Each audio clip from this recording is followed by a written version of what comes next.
tokoh utama yang mendukung Pak Anies adalah Pak Yusuf Kalla. Banyak sudah orang mengetahui bahwa Pak Yusuf Kalla mendukung Pak Anies Baswedan untuk menjadi presiden 2024 yang akan datang. Ya.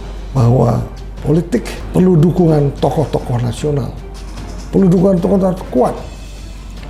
Yang mana sekarang ini Pak Yusuf Kalla boleh mendukung, boleh kan dia tidak sebagai pejabat negara. Ya. Kita buktikan nanti siapa yang akan menang dalam Pilpres 2024 yang akan datang.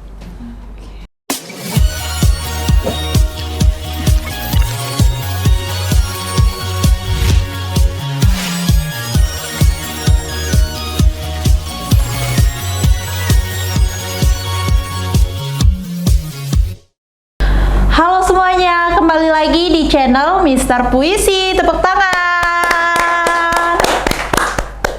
Nah, kembali lagi bersama saya dan tentunya saya ditemani oleh Mister Puisi. Kali ini kita akan membahas mengenai perkembangan politik di Indonesia. Tapi sebelum itu, buat teman-teman di rumah, selalu dukung channel Mister Puisi untuk menciptakan konten-konten yang kreatif dan juga lebih bermanfaat lagi ke depannya. Caranya yaitu like, comment, dan subscribe channel Mister Puisi.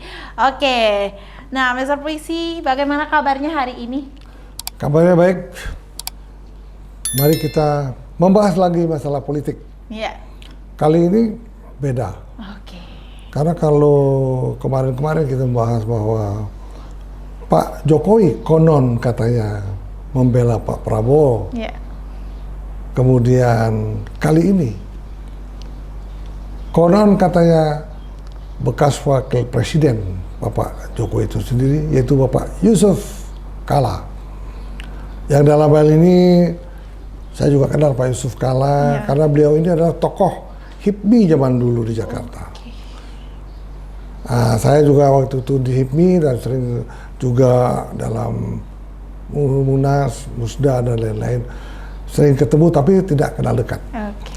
Tetapi saya yakin dan tahu bahwa Pak Yusuf Kalla ini mempunyai prinsip yang kuat juga. Dan sangat kuat ibadahnya juga. Nah, tetapi kali ini kita akan bicarakan mengenai beliau, tokoh HIPMI, tokoh masyarakat saat ini. Nah, siapakah yang akan di-endorse nanti Pak Yusuf Kalla? Sangat mempunyai arti penting bagi calon presiden yang akan di-endorse. Kenapa demikian?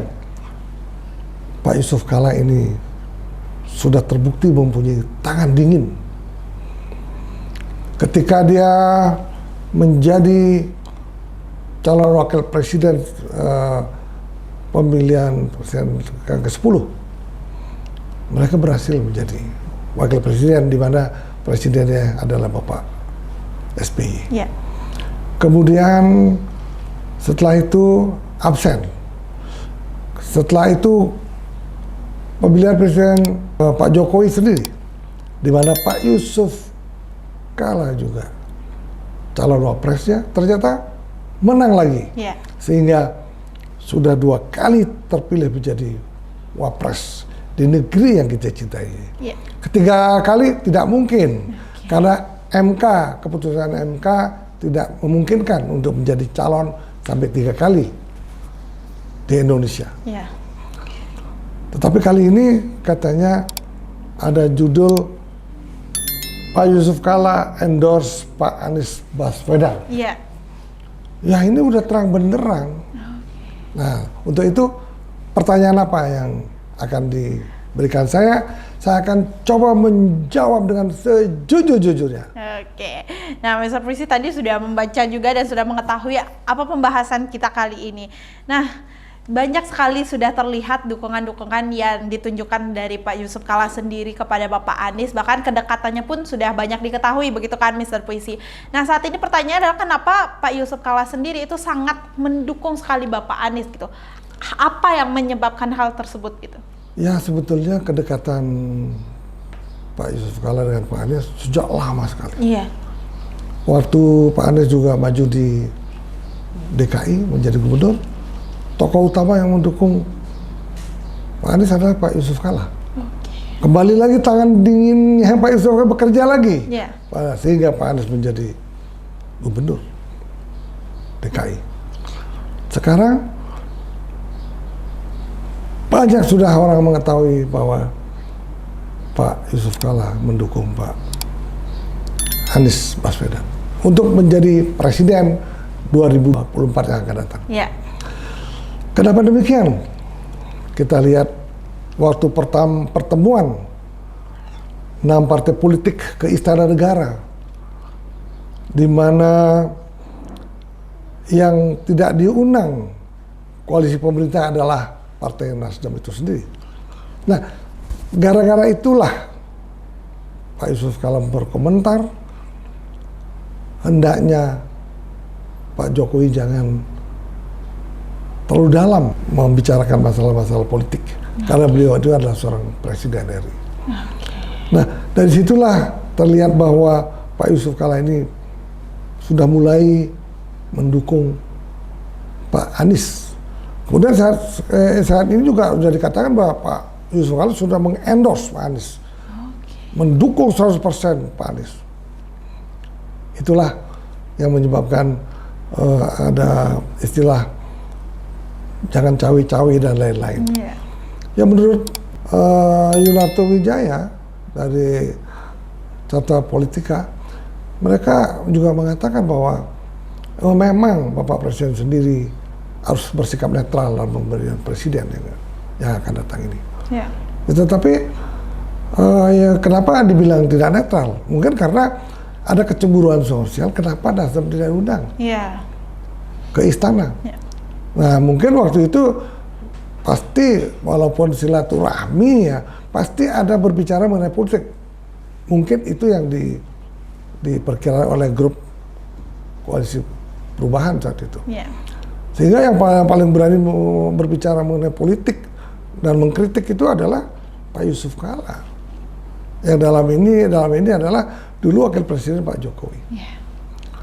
Nah, itulah menyebabkan bahwa politik perlu dukungan tokoh-tokoh nasional, perlu dukungan tokoh-tokoh kuat. Yang mana sekarang ini Pak Yusuf Kalla boleh mendukung, boleh kan dia tidak sebagai pejabat negara. Yeah. Yang sulit kan Pak Jokowi tidak boleh berpidato mendukung terang-terangan salah satu calon presiden RI.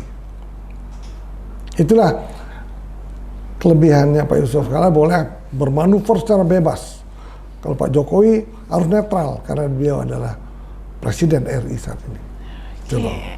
Oke, dan Mr. Puisi juga sudah mengatakan tadi bahwa Bapak Yusuf Kalla pun saat ini sudah bisa terang-terangan begitu ya Mr. Puisi, karena sudah tidak menjabat sebagai pemimpin negara begitu. Nah, kalau balik lagi ke awal pembahasan kita Mr. Puisi, sebenarnya apa sih yang diharapkan oleh Bapak Anies itu sendiri? Mengapa menerima gitu dukungan dari Bapak Yusuf Kalla? Sedangkan seperti yang kita tahu kan beliau sudah tidak menjabat sebagai wakil presiden lagi. Apa dampak yang akan didapatkan oleh Bapak Anies sendiri ketika mendapat dukungan dari Bapak Yusuf Kalla? Ya seperti yang saya katakan bahwa Pak Yusuf Kalla mempunyai tangan dingin untuk memilih pemimpin bangsa ini. Oke. Kan sudah terbukti. Tetapi apakah untuk kali ini masih terbukti tidak? Ya. Kita buktikan nanti siapa yang akan menang dalam Pilpres 2024 yang akan datang. Karena apa? Pak Yusuf Kalla dalam ini berpikir bahwa dia adalah tokoh Golkar. Ya. Tokoh yang sangat sentral di Golkar sendiri. Sehingga waktu Ketua Golkar Pak Erlangga Hartarto ketemu Pak SBY dan ketemu Pak AHY, di situ kan ada Pak Yusuf Kalla. Yeah. Seolah-olah ini Pak Erlangga Hartarto akan bergabung ke koalisi perubahan dan persatuan. Ternyata ya itu hanya penjajakan belaka. Okay. Nah, kenapa dibutuhkan Pak Yusuf Kalla ini? Karena tadi Pak Anies tahu bahwa Golkar tidak mungkin akan bergabung ke koalisi perubahan dan persatuan. Sehingga dari koalisi perubahan ini ingin memecah suara Golkar. Nah, kalau Pak Anies di-endorse oleh Pak Yusuf Kalla, dengan sendiri suara Golkar, mesin politik, mesin partai Golkar itu akan terbelah. Ya bisa saja dapatkan 20% atau 30%. Nah ini kan bisa membantu elektabilitas daripada Pak Anies itu sendiri. Yeah. Sehingga sampai waktu itu Pak Yusuf Kala mengatakan, jangan Pak Jokowi jangan terlalu dalam berurusan dengan politik, dalam urusan dalam pilpres ini karena kepala negara. Sedangkan Yunarto Wijaya mengatakan bahwa presiden memang harus netral. Tetapi Pak Yusuf Kala katanya waktu itu menjadi wapres terang benderang juga mendukung Anies Baswedan waktu pemilihan gubernur DKI. Nah itu kan sebetulnya sulit sekali kan, sulit sekali. Nah itu lebih terang benderang. Tetapi kalau Pak Jokowi kan tidak secara langsung. Benar. Tapi mungkin perkiraan daripada koalisi perubahan ini, Pak Jokowi ngatur-ngatur di belakang layar. Ya, tetapi kalau ngatur-ngatur hanya sekedar ngatur kan rasanya itu tidak menyalahi aturan ya. Nah, itulah menyebabkan suasana makin panas. Bahkan beberapa tokoh-tokoh Golkar yang sangat senior juga bergabung ke Yusuf Kala untuk mendukung Pak Anies. Misalnya konon katanya Pak Akbar Tanjung juga ikut mendukung. Ya, berarti Golkar pun sudah terbelah. Bukan PKS saja terbelah, Golkar juga terbelah, PKS terbelah, Demokrat juga terbelah, PDI Perjuangan juga terbelah. Tapi yang tidak terbelah kelihatannya masih Gerindra itu sendiri. Nah, inilah drama dan sungguh membuat kita bertanya-tanya. Kenapa sih sampai terjadi tokoh-tokoh ini bisa berlawan arah demi menjagokan jagoannya sendiri-sendiri. Nah tentunya dalam perpolitikan itu sangat dimensinya sangat luas. Juga dari pihak Pak Jokowi juga sendiri ingin siapapun yang akan menang dari pemilihan presiden 2024 tetap meneruskan semua apa yang telah dibangun oleh Pak Jokowi itu sendiri. Mungkin terutama IKN itu. Kalau IKN sampai bubar, sudah sekian triliun, sudah dikucurkan oleh pemerintah. Oleh karena hanya like and dislike, oleh karena sebuah antitesa, maka kita akan mundur ke belakang. Tapi saya yakin ya, Pak Anies kalau menjadi presiden juga kemungkinan hal-hal yang baik pasti juga akan didukung. Nah kalau Pak Ganjar atau Pak Prabowo udah pasti konon katanya mau mendukung semua apa yang telah dibangun oleh Bapak Jokowi itu sendiri. Mungkin saja juga berubah, kita nggak tahu. Kan gitu kan? Ya, tetapi kalau menurut hati kecil saya,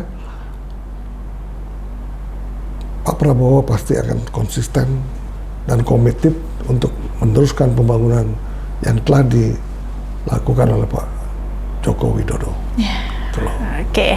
Nah tadi Mr. Puisi juga sudah mengatakan beberapa bahwa terkait dengan kedekatan antara Bapak Anies dan juga dengan Bapak Yusuf Kala sendiri itu memang sudah terjalin sejak lama begitu ya Mr. Puisi, dan juga tadi juga mengatakan bahwa ada kemungkinan untuk menaikkan elektabilitas. Tapi apakah bisa terbukti Mr. Puisi bisa menaikkan elektabilitas dari Pak Anies kalau seandainya didukung Pak Yusuf Kala? Bisa saja, itulah memecah suara Golkar. Karena Pak Yusuf Kala adalah tokoh Golkar yang sangat berpengaruh. Itu loh. Makanya pada waktu acara di PKS sendiri, Pak Yusuf Kala berpidato menggebu-gebu, mengkritik kebijakan Pak Jokowi, mengkritik infrastruktur yang telah dibangun oleh Pak Jokowi. Nah, demikian juga kritik itu persis mirip sekali dengan kritik Pak Anies. Waktu Pak Anies juga mengadakan orasi di suatu tempat yang terbuka. Artinya, memang ini sudah menjadi pertarungan yang cukup hebat antara Pak Jokowi dengan Pak Yusuf Kala. Nah, Itulah yang terjadi saat ini. Tapi semoga tidak saling menjelekkan. Ya. Mengkritik demi untuk kemajuan itu merupakan hal yang harus dilakukan. Tetapi menjelek-jelekan, membuat cerita hoak justru akan menurunkan kredibilitas ataupun elektabilitas daripada calon presiden dan calon wakil presiden yang mengarah-arahkan hal-hal yang baik dikatakan buruk. Itu yang akan justru merugikan bagi calon presiden yang tidak secara transparan, terbuka, secara jujur dalam melakukan kampanye secara terbuka di kemudian hari. Gitu. Oke, wah, kita sudah banyak yang Mr. Puisi membahas mengenai hal bahwa Bapak Yusuf Kala ini men-endorse Pak Anies dan juga ternyata bahkan sudah dikatakan terang-terangan bahwa dukungan tersebut memang benar keadaannya seperti itu. Nah, Mr. Puisi, terima kasih atas waktunya, dan buat teman-teman di rumah masih banyak sekali hal-hal mengenai perkembangan politik yang harus kita bahas, dan jangan pernah bosan menonton channel Mr. Puisi karena kedepannya kita akan selalu menyampaikan informasi yang positif, tidak mengandung hoak dan tidak memihak siapapun. Jadi jangan lupa like, komen, dan subscribe channel Mr. Puisi. Sampai jumpa kembali. Bye-bye. Tepuk tangan.